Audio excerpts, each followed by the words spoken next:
In a small village full of memories, one old house becomes the heart of a powerful battle between truth and greed. When a rich businessman tries to steal the family home, a young law student must uncover hidden secrets to save his grandfather's legacy. Can the love for family and justice overcome corruption and power? This emotional journey will show that some things are worth fighting for, no matter how hard the battle. Nicholas was an old man. He lived in a small village all his life. His hair was white and his hands were weak, but his eyes were full of memories. He loved one special place, his family house. The house was big and old, with a red roof and wooden windows. It stood on a green hill. His father and grandfather were born there. The house belonged to the family for more than 100 years. One day, Nicholas sat in the garden and looked at the house, but he felt sad. A rich man wanted to take the house. His name was Stephen Connors. He was a businessman. He had many friends in politics. Stephen said the house was his. He showed papers to prove it, but Nicholas knew the papers were not real. Nicholas told his grandson, Alex, about the problem. Alex was 24 years old. He studied law at university. He wanted to help people. When he heard the story, he felt angry. "Grandpa, I will help you," Alex said. Nicholas looked at him and smiled, but his smile was small. "Thank you, Alex, but it is very hard. Stephen is a powerful man," he said. Alex knew it was difficult, but he did not give up. He went to the village library. He read many old books and documents. He talked to neighbors and friends. Everyone said the same thing. The house belonged to Nicholas's family. But nobody had proof. Days turned into weeks. Weeks turned into months. Alex worked every evening after school. Sometimes he felt tired. Sometimes people told him to stop. "It is impossible, Alex, and Stephen has money. He has friends. You cannot win," they said. But Alex listened to his heart. One cold evening, Alex found an old box in the attic. Inside the box, there were yellow papers. He opened them slowly. His heart started to beat fast. It was an old contract from 1920. It said the land belonged to Nicholas's grandfather. The paper had stamps and signatures. It was real. Alex ran to his grandfather. "Grandpa, look, I found it. This paper shows the land is ours," he said. Nicholas's eyes filled with tears. He touched the paper with his old fingers. "My father kept this paper safe all these years," he whispered. The next day, Alex went to the court. He showed the document to a judge. The judge was a kind man. His name was Mr. Miller. He listened carefully. He looked at the papers. Then he said, "This is very important. We need time to check everything."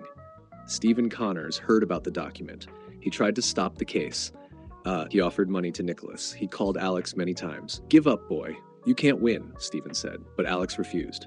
"We only want what is right," he answered. Months passed. The case was hard, but Alex never stopped. He believed in justice. Mr. Miller was honest. He looked at all the papers. Finally, one sunny morning, the court gave the final decision. The house belonged to Nicholas's family. The truth won. When Nicholas heard the news, he cried. He hugged Alex. "You are brave, my boy. You gave me hope," he said. The whole village celebrated. People talked about the story for many years. Alex became a lawyer. He helped many families like his own. The old house stayed on the green hill, full of life and laughter.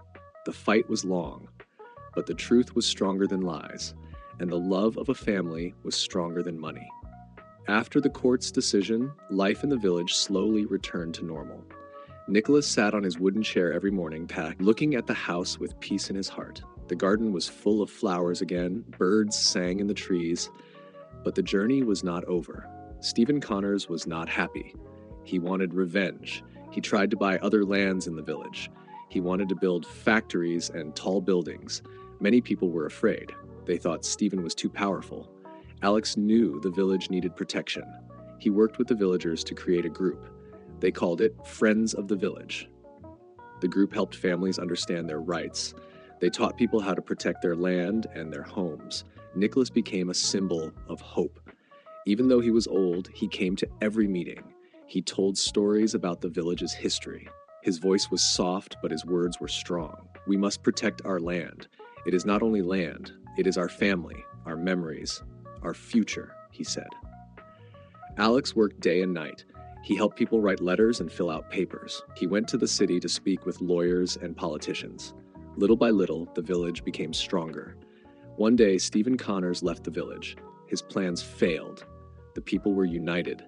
They stood together to protect their homes. Years passed. Nicholas became very old. He could not walk far anymore. But every evening he sat near the window and watched the sunset. The house was safe. His family was safe. He was proud of Alex. Before he passed away, Nicholas gave Alex a small box. Inside the box was an old key.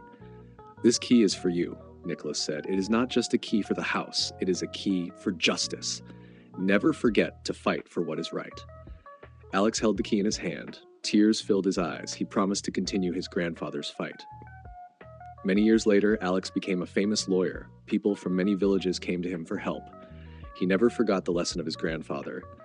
The truth is always stronger than lies. The old house on the green hill stayed in the family. Children played in the garden. Laughter filled the rooms. The story of Nicholas and Alex became part of the village's history. Even when the world changed, one thing stayed the same: the power of truth and the love of family.